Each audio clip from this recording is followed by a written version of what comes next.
আপনার ফেসবুকে এই দুটি সেটিং কি আপনি অফ করে রেখেছেন? এই দুটি সেটিং অফ করে থাকলে আপনার ফোনে থাকা ব্যক্তিগত গুরুত্বপূর্ণ ফটোজ এবং ভিডিওজ ফেসবুকে অটোমেটিক্যালি আপ হবে না। আমি আজকে আপনাদেরকে দেখিয়ে দিব কোন দুটি সেটিং অফ করলে আপনার ফোনে থাকা ভিডিওজ ফটোজগুলো সুরক্ষিত থাকবে এবং ফেসবুকে অটোমেটিক্যালি আপ হবে না। আপনার ফেসবুক অ্যাকাউন্টের সেটিং এবং প্রাইভেসি অপশনে গিয়ে ক্লিক করুন। এরপরে সেটিংয়ে ক্লিক করুন। এরপরে স্ক্রল ডাউন করতে করতে নিচের দিকে দেখুন যে ডিভাইস পারমিশন নামে একটি অপশন আছে, এখানে ক্লিক করুন।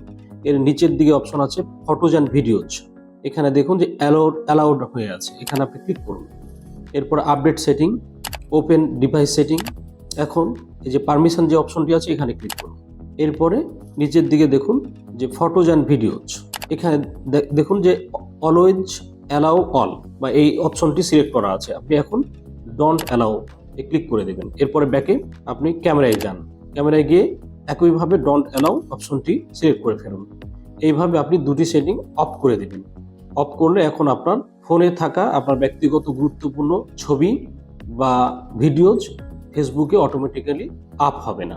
ভিডিওটি দেখার জন্য ধন্যবাদ সবাইকে।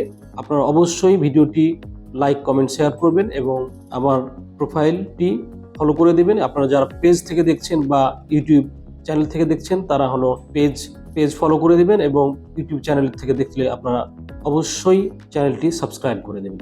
ধন্যবাদ সবাইকে।